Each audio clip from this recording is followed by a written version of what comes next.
Baik-baik saja kan? Ada yang bersalah? Atau ada kita atasan atau ada kita makanan? Saya juga biar kita mulai dosa. Ayo identifikasi diri. Ini kan biasanya misi gitu ya. Nah sekarang tak tanyain langsung aja. Gimana sih perasaan yang saat ini? Kemarin ada yang biasa aja. Nah kalau hari ini gimana? Masih biasa. Biasa aja. Oke kalau biasa aja. Nanti bakalan semoga ya setelah pembelajaran nanti kalian senang soalnya di sini percobaannya pakai alat langsung jadi sama yang ini. Jadi selanjutnya sudah kan kita sekarang materi gelombang ya kan. Nah di sini sudah disediakan gambar-gambar contoh gelombang dalam kehidupan sehari-hari. Gambar yang pertama ini gambar apa sih? Kelihatan nggak? Kosong. Kita lihat. Nah ini membentuk gelombang tali. Nah kalau yang kedua ini gambar air di atas kolam, jadi membentuk gelombang permukaan air. Kalau yang gambar ketiga ini gambar apa sih? Ini. Dia pengertian ya tadi ya. Tahu ini ada friksi di sini. Terus ada uji kemampuan awal kalian. Nah ini itu kuisis ya, ibu share, sudah ibu share. Bisa dikerjakan ya.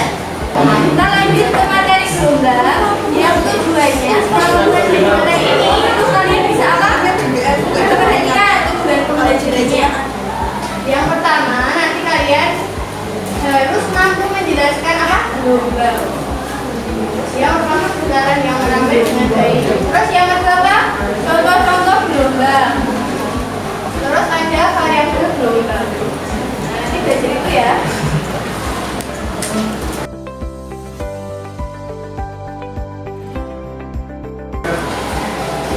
Nah, terus selanjutnya apa yang kalian saksikan? Ini tadi gelombang apa? Permukaan. Terus ada pertanyaan di situ. Di situ ada gelombang permukaan air yang sekitarnya jauh. Mengapa dedaunan tersebut itu ikut bergerak naik turun? Padahal kan tempat air naik sama daun itu ada jaraknya ya kan? Kenapa kira-kira? Karena ada gelombang. Nah, emang kenapa sih kok gelombang bisa jadinya kayak gini? Karena gelombang itu apa? Nanti kita cari tahu ya pengertian gelombang. Ini jenis-jenis gelombang, variabel gelombang. Nah, ini kalian bisa meneruskan studi literasi LKS kalian atau yang suka lihat video sudah disediakan ya. Bisa scan barcode di depan atau nanti kalau enggak sudah disediakan di LKPD. Nah, terus selain itu, selain belajar belajar sama lihat video, kalian juga akan praktikal bahan masa yang menggunakan tinggi dan bola tali pramuka. Nah, ini tentunya dilakukan secara berkelompok ya. Jadi belajar kelompoknya. Nah, dari kami, kelompoknya sudah di depan ini. Nah, silakan berkelompok ya. Kami bagikan yang pakai ini ya.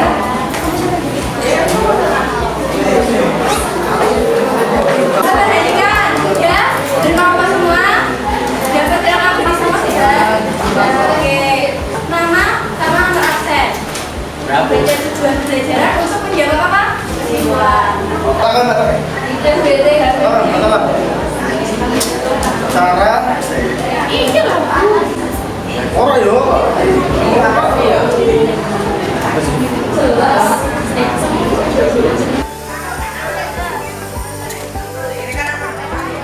Agak cepet salah ini loh. Agak cepet.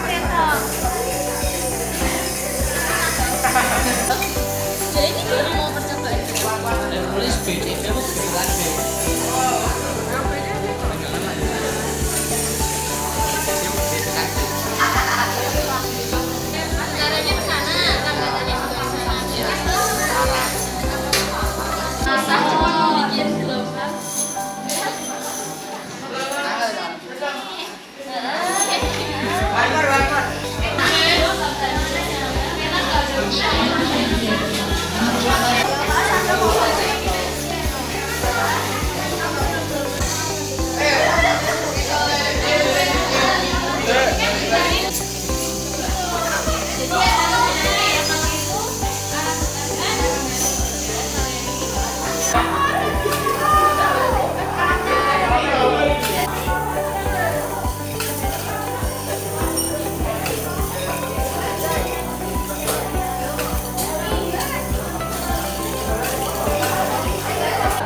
diikat, dikemasi alatnya, LKPD-nya dikumpulkan.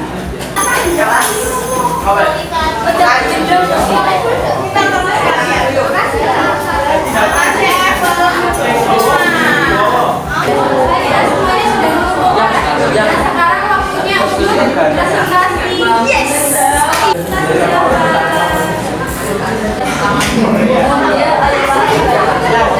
Ingin mempresentasikan Gelombang adalah getaran yang merambat. Saat merambat, gelombang membawa energi. Berdasarkan medium merambatnya, gelombang dapat dibedakan menjadi dua jenis, yaitu gelombang mekanik dan gelombang elektromagnetik. berdasarkan percobaan dan diskusi yang telah kamu lakukan, apa yang kamu simpulkan? Simpulannya adalah alat getar dan alat tambangnya tegak lurus, dan termasuk gelombang transversal. Berdasarkan dapat mengatakan bahwa arah getar dan arah tambang itu berbeda, sehingga termasuk gelombang lurus. Pusat tegangan ada di C, D sama K. Pusat rapatan ada di A, E sama I. Untuk gelombang transversal adalah gelombang cahaya dan gelombang tali.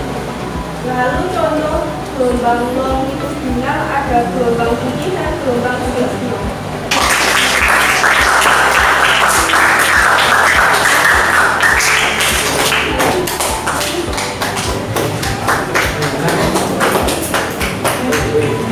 Yang dari nomor lain ada pertanyaan atau koreksi nggak buat kelompok kedua? Siapa yang berani menanggapi? Nah, tadi kan kalian sudah belajar ya pengertian dari gelombang, yaitu putaran ya merambat. Ada tulisannya tapi merambatnya itu membawa apa? Ditanyakan membawa energi. Dan dari mana? Kalau yang mekanik itu perlu atau tidak medium? Gelombang cahaya. Nah, gelombang cahaya ini contohnya yaitu cahaya matahari. Cahaya matahari sampai ke bumi kan tidak ada berangkatnya ya, lewati ruang hampa. Nah, terus ada gelombang radio. Ini biasanya dimanfaatkan oleh para astronot untuk berkomunikasi. Pastinya kalian sudah dapat menjawab pertanyaan yang pernah diajukan. Ya. Mengapa ada bangunan di sekitar ini itu tuh bergerak naik turun padahal terdapat jarak ya dari tetesan air ke jauhnya jarak. Kenapa? Membawa energi gerak ya kan, sehingga si daunnya juga merasakan energi itu naik. Itu bisa dipahami. Besaran panjang gelombang. Kalau di gelombang transversal itu paling satu panjang gelombang itu satu bukit dan satu lembah. Berarti gimana? A sampai B. Dan di gelombang longitudinal itu satu panjang gelombangnya dihitung gimana? Satu rapalan terus gimana? Ya betul ya, satu rapatan satu gelombang. Atau bisa juga hitungnya dari pusat tegangan, jadi satu panjang gelombang harus ke pusat tegangan selanjutnya. Nih, coba ya kita buktikan. Cari satu panjang gelombang kan satu bukti satu lembah kalau di transversal ya kan. Ini misalnya jarak A sampai I itu 4 meter. Jadi kalau misalnya cari A sampai E satu gelombang itu berapa? 2 karena 4 dibagi 2 nya itu apa toh? Soalnya di sini ada 2 gelombang ya kan. Jadi N ini merupakan jumlah gelombang. Sudah ada, sudah jelas semuanya. Kalau ada pertanyaan bisa kita kerjakan pakai soal. Jadi soalnya apa? Yuk kita sama-sama ngerjakan. Panjang gelombang. Berarti kita tulis apa? Lambda ya. Lambdanya sama dengan berapa? 2 meter. Setelah itu yang di bawah lagi. Untuk menempuh satu gelombang itu berarti apa? Dari ya.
Oke, selanjutnya itu tadi kan kita cari tahu mata-mata gelombang. Mata-mata gelombang berdasarkan mediumnya dibagi menjadi dua, yaitu terus kalau mekanik itu contohnya apa? Yang kita lakukan tinggi, ya kan? Itu yang mekanik. Kalau yang ada informasi kita ini apa? Radio dan berdasarkan mediumnya. Kok berdasarkan arah putarnya bagi dua siapa aja? Gelombang transversal sama longitudinal. Kalau yang transversal itu arah putar dan arah rambutnya gimana? Terus contohnya ada gelombang tali yang kalian perhatikan. Selain itu ada gelombang permukaan air juga. Terus ada gelombang cahaya. Yang longitudinal sekolah itu arah putar dan arah rambutnya sejajar atau sisi. Contohnya itu gelombang tinggi dan gelombang bunyi. Nah, ini gelombang bunyi ini yang akan kita pelajari selanjutnya. Jadi kalian tahu kalau gelombang bunyi itu termasuk gelombang mekanik dan gelombang longitudinal. Perlukan dulu arah rambutnya sejajar. Terus tadi ada besaran panjang gelombang. Satu panjang gelombang di gelombang transversal. Dihitungnya gimana? Apa bisa jarak 2 menit, jarak 2 detik. Kalau yang longitudinal panjang gelombangnya oke, berarti sudah paham semua ya. Kalau penerangan umumnya bisa kalian nanti ditulis atau bisa mengerjakan LKS ya. Oke, kalau nggak ada pertanyaan lagi, kita tutup dulu ya. Dari A, silakan salah satu bisa. Belum pernah